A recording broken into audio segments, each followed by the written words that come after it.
Good morning mga idol. Flex lang natin yung update ng last batch na import nating Okiban Shamu at Buchiban Shamu. Ito na yun lahat sila.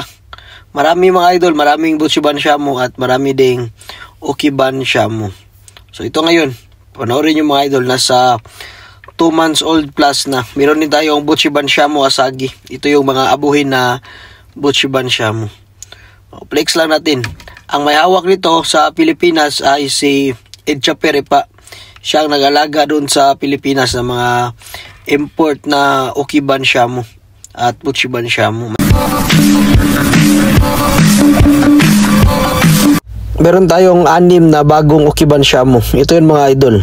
6, may kulay na itim at saka abuhin na pula. Ito yung mga magagandang Okiban Shamu. Renz Japan Okiban Shamu na to sa Pilipinas ang tawag nito. Meron ding abuhin na Okiban Shamu.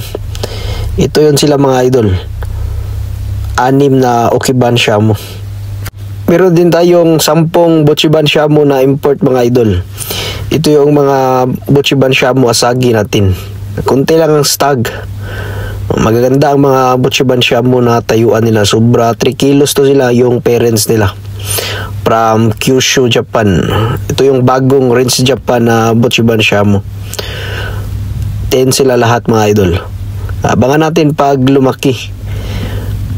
Meron din tayong mga Satsumadori, 2 Satsumadori natin mga idol.